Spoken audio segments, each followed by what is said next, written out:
एक बार फिर से आप सभी का किसान बंधु जैविक खेती यूट्यूब चैनल पर बहुत बहुत स्वागत है। जैसा कि हमारे द्वारा बकरियों से संबंधित जो पार्ट बाय पार्ट जानकारी आप सभी के बीच में लाई जा रही है, हमारे साथ एक बार फिर से हमारे एक्सपर्ट हिमांशु विश्वकर्मा जी जुड़ चुके हैं, जिनके कि हमारे एक्सपर्ट हैं और हमें बताएंगे कि आखिर जो बीमारियां बकरियों में होती हैं, सामान्य बीमारियां, उनकी पहचान कैसे की जा सकती है, इसके विषय में हम हमारे एक्सपर्ट हिमांशु विश्वकर्मा जी से जानेंगे।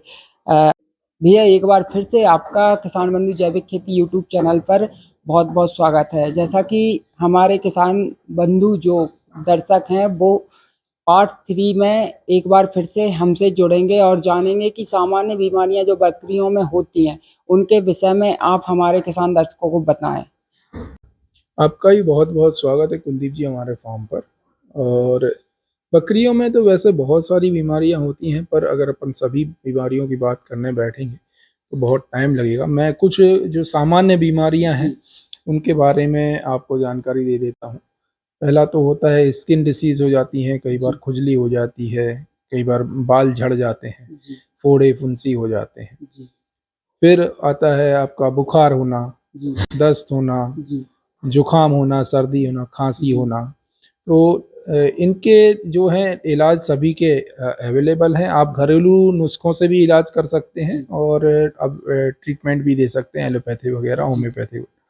अब जैसे खुजली की अगर बात कर रहे हैं अपन, तो इसके लिए घरेलू ट्रीटमेंट जो है वो आप नीम का तेल इनके स्किन पे लगा सकते हैं, जिससे भी बहुत ज़्यादा आराम मिलता है। और अगर इससे भी आराम नहीं मिलता है तो आइवरमेक्टिन का इंजेक्शन लगवाइए उनको, और इससे क्या होगा कि इनके स्किन डिसीज जो है वो धीरे धीरे ख़त्म हो जाएगी। बुखार है तो मेलॉक्सिकैम आप या मेनोलेक्स प्लस दे सकते हैं और एंटीबायोटिक दे सकते हैं। अगर दस्त कर रहा है कोई भी जानवर तो दस्त में आप सल्फाडिमाइडिन इंजेक्शन दे सकते हैं, डॉट बोलस दे सकते हैं। इनके अलावा अगर आप घरेलू नुस्खों की बात करें तो चाय पत्ती, जो हम चाय जिसकी हम चाय पीते हैं, चाय पत्ती की चाय आप उबाल के जब जो पत्ती बचती है उसको अगर आप खिलाते हैं तो दस्त में उसमें भी आराम मिलता है। जैसे कि आपने हमें बताया कि सामान्य बीमारियां हैं और उनके जो घरेलू इलाज हैं, अब हम जानना चाहेंगे कि बकरियों में जो डीवॉर्मिंग होती है उनको किन दवाओं के माध्यम से करना चाहिए और कब करना चाहिए। देखिए कुलदीप जी, डीवर्मिंग बहुत ज़्यादा ज़रूरी है जानवरों में। अगर आपकी डीवर्मिंग प्रॉपर है, टाइम टू टाइम है, तो कोई भी बीमारी आपके जानवर को नहीं होगी और जानवर आपका हेल्दी रहेगा। इसमें डीवर्मिंग और वैक्सीनेशन दो चीज़ें रहती हैं। वैक्सीनेशन अगर टाइम टू टाइम है तो आपको मौसमी बीमारियां और अन्य वायरस से बचाता है। डीवर्मिंग टाइम टू टाइम है तो आपका जानवर हेल्दी रहता है। डीवर्मिंग कम से कम 3 महीने में करना चाहिए और हर बार अलग अलग दवाओं से डीवर्मिंग करना चाहिए। जैसे मान लीजिए आपने एक बार एल्बोमार एल्बेंडाजोल से आपने डीवर्मिंग की, तो सेकंड टाइम उसकी जो डीवर्मिंग है उसी एनिमल की आप बिरबैक का हाईटेक यूज़ कर सकते हैं। ओरल आता है, ये आइवरमेक्टिन है। इंजेक्शन भी यूज़ कर सकते हैं आइवरमेक्टिन। निलजान यूज़ कर सकते हैं, निलवर्म यूज़ कर सकते हैं।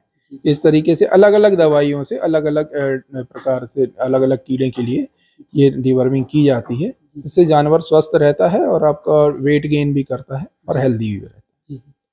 भैया जैसे हमने डिवॉर्मिंग की बात की, तो अगर जैसे बकरी के पेट, जो जानवर है, बकरी है, बकरा हो गया, उसके पेट में कीड़े हैं तो उसकी पहचान कैसे करें। देखिए उसकी पहचान बहुत सरल है। अगर मान लीजिए आपके जानवर के पेट में कीड़े हैं तो वो पहली चीज़ तो मिट्टी वगैरह खाना शुरू करेगा।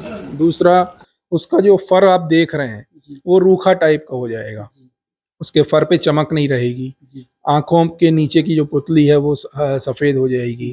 तो अलग अलग कीड़ों की अलग अलग प्रकार से पहचान की जाती है कि आपको कौन सी दवा किस टाइम पे देना है।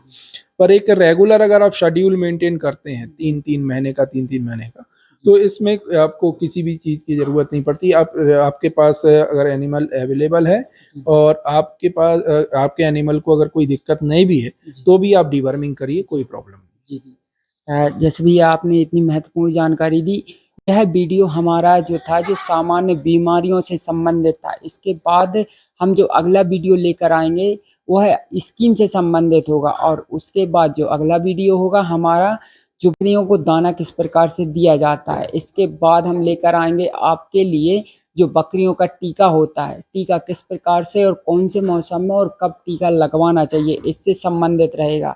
हमारे साथ हमारे एक्सपर्ट हैं हिमांशु विश्वकर्मा जी जुड़े, और जो एक प्रकार से ट्रेनर हैं। मिलते हैं अगले वीडियो में। जय हिंद, जय भारत, जय किसान।